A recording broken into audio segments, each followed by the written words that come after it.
Thank you for joining me on my serialized podcast, 9 Lives. It's a collection of true stories about my life adventures, risk-taking, and near-death experiences. 9 Lives covers a timeline of 40 years, from 1960 up to the year 2000. I invite you to join me in this series of true and incredible accounts of thrilling adventures and more than a few occasions when it all might have ended for me. I now invite you to enjoy episode 1 of 9 Lives, which I call A Scare in the Sky.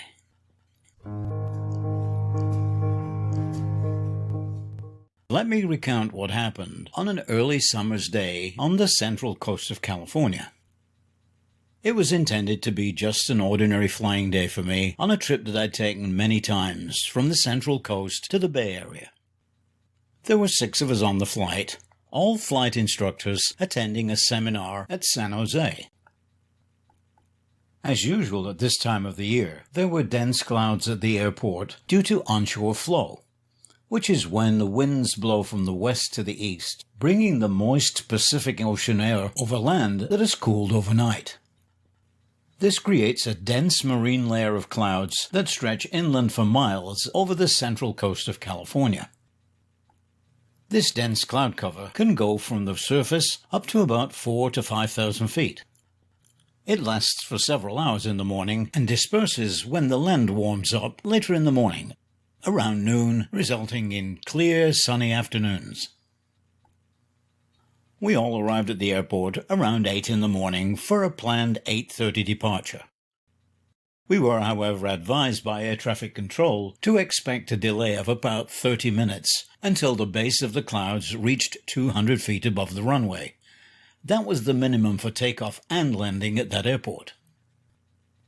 As I was to be the pilot in command for this flight, I did a thorough pre-flight inspection of the airplane, which I'd flown many times before.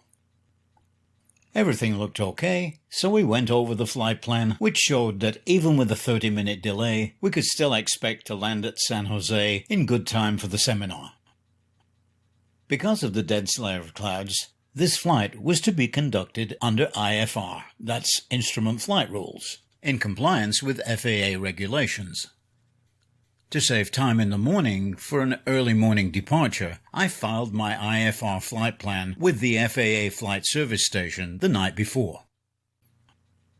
After watching the weather and seeing that the cloud base was getting up to that 200-foot level, the 6 of us boarded the airplane, and I called ground control at the airport to advise that we were ready to depart. I was instructed to taxi to the run-up area and to contact the control tower for further instructions. During the engine and cockpit checks in the run-up area, everything appeared correct and in order. I therefore contacted the control tower to request our takeoff clearance. They provided detailed instructions on my IFR flight plan, and I read them back as correct.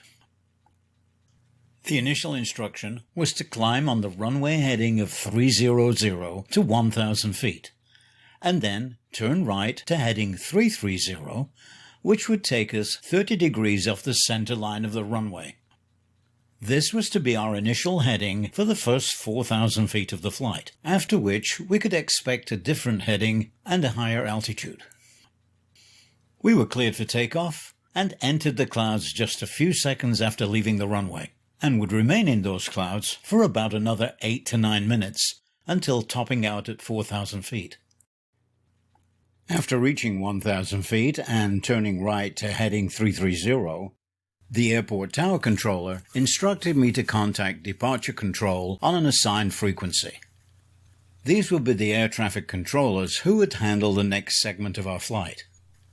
Once contacted, they confirmed that they had us on radar, and again repeated that we could expect a higher altitude in about 8 minutes. That I calculated would be just after we'd broken through the clouds.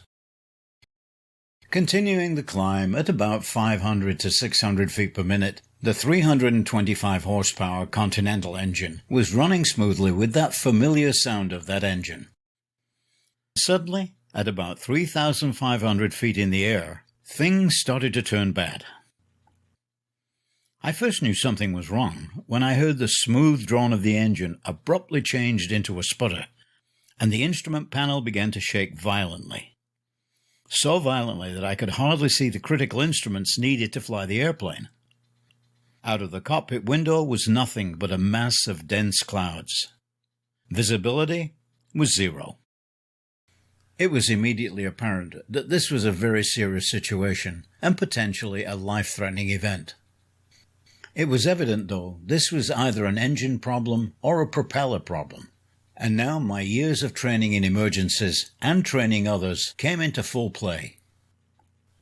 It was evident that to save the situation, I must reduce power on the engine, while at the same time gaining as much altitude as possible in the event that the engine quit entirely. This action would also reduce the stress on the airframe. I knew right away, once the vibration stopped and I could read the instruments, I must make every attempt to return to the airport. I realized there were many factors that might not make that possible. After gaining as much altitude as possible, it was necessary to lower the nose to maintain airspeed, which at the time was about 100 knots, or about 115 miles an hour, just a little over the optimum glide speed for that airplane. Instinctively, I knew I must make a gentle left turn, and at the same time advising air traffic control that we had an emergency. When a pilot declares an emergency, a whole chain of events take place within ATC. They coordinate with other aircraft in the area and with the control tower at the designated airport for landing. The control tower at the airport will then make sure that all facilities are available, including ambulances and fire trucks. I advised ATC that I was going to make every attempt to return to the airport of departure and requested an ILS approach to runway 12, which was immediately granted. I also informed them at this stage that my co-pilot would be handling the radio while I concentrated on flying the airplane precisely. My entire focus was getting this airplane on the ground safely, knowing that this would be a huge challenge to my flying skills. I could hear the conversation between air traffic control and my co-pilot, which was routine, giving them the information they needed to provide the services at the airport or to guide a rescue team if we didn't make it to the airport. My main focus now was to intercept the ILS for runway 12, which I'd flown many times in the past. During the climb, we would continue to be 30 degrees off the center line of the instrument landing system for runway 12 at the airport, which is on an aircraft heading of 120 degrees. By my calculation, being about 7 miles out from the airport would put the airplane about 1.5 to 2 miles to the right of the center line and the ILS localizer for runway 12. I figured that I could make that intercept in about 1 to 1.5 minutes, maintaining the airspeed and as much altitude as possible while continuing the gentle turn to the left. Almost as expected, the localizer signals started to show up on the instrument panel while I continued the left turn to a heading of 120 degrees. The localizer centered exactly where it should be. During this maneuver, I hadn't lost a great deal of altitude, just about a couple of 100 feet. So now, about 6.5 miles from the runway, we were still at 3,500 feet, having gained about 250 feet, or an altitude of approximately 3,750 feet, before reducing power on the engine. At this point, we were about 2.5 miles and 1,500 feet above the point where I would expect to intercept the glide slope indicator, which is usually about 4 to 5 miles from the runway and allows the airplane to descend at 500 feet per minute precisely down to the published minimums for the airport, which in this case was 200 feet. My concern at this point was how to maintain airspeed and at the same time stay above the glide slope as much as possible in the event that we lost some altitude in the final approach to the runway. So far, so good. The approach was working perfectly, and even though we had full fuel and 6 people on board, we were still well under the maximum weight for the airplane, which certainly helped in this condition. In addition, there was no headwind. So at this point, now about 4 miles from the airport, I was fairly positive that we were going to make it to the runway. However, I had lost some altitude and was now just a little under the glide slope, which gave me cause for concern, because if I lost any more, we might hit the runway fence. So another decision had to be made. When to put the wheels down. This adds extra drag, and without adding power, can result in loss of altitude, something that I could not afford at this stage. So my decision was, wait until we were over the fence before putting the wheels down, or land with the wheels up. That would of course cause severe damage to the aircraft, and could result in a fire if sparks from the landing might ignite any fuel leak. That was a great concern for me. My co-pilot in the meantime was briefing everyone on the emergency landing. The approach continued to be perfect, right until we broke out of the clouds at 200 feet. I could see the runway clearly ahead, and we were perfectly aligned. Now came the decision time for when to put the wheels down.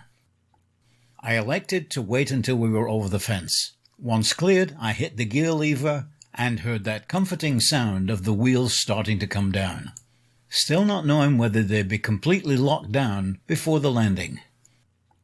To mitigate this, I decided to land without the customary flaps down, which allows the plane to land at a slower speed. So we would come in a little higher than that and land further down the runway to allow the gear to lock in place prior to touching the runway surface. It was a perfect landing. During the approach to the runway on the ILS, air traffic control had handed communications back to the control tower, and my co-pilot was receiving the customary communication on what was required of us after landing. Our instruction was to taxi to the ramp and contact ground control for further instructions. The communication with ground control included a request from the tower to meet with me when I was able. Well, that would seem to be the end of a terrifying event. But it didn't seem that way to me. After opening the aircraft door and stepping onto the concrete pad, my knees buckled beneath me. It was, of course, a reaction to that scare in the air. Once I gathered myself together, I remembered that ground had asked me to contact the tower controllers and meet with them to discuss the emergency. I was wondering what FAA rules had I broken, but to the contrary. Because after declaring an emergency, a pilot can pretty well do whatever is necessary to ensure a satisfactory outcome. The reason they'd requested that I meet with them, they wanted to play back the tape of the conversation between air traffic control, tower control, and the airplane during the entire emergency. They commented on the fact that this was the calmest emergency they'd experienced. And from my perspective, I never really felt stressed and remained completely calm throughout the whole experience. A lesson to be learned is that keeping your cool when everything around you is falling apart is one of the most important contributors to a satisfactory outcome. I'm sure you'll agree that without precise intervention in this potential life-threatening situation, there is absolutely no logical reason that I should be sitting here now talking to you. And thinking back on so many similar moments that almost certainly could have been my last, I've quite often asked myself, how on earth am I still here? And more importantly, why? I invite you to join me on the next episode of 9 Lives, A Journey into Africa, another true story of a life-threatening event that took place while working in Nigeria just after independence from Great Britain in the 1960s. It was a time when many expatriates were living in Nigeria, building infrastructure to support the oil industry and other natural resource development. It was an interesting time, full of adventure and full of risk, which you'll get to hear about if you tune in to Episode 2 of 9 Lives. Thank you for listening to Episode 1, and I look forward to being with you again very soon with Episode 2, A Journey into Africa.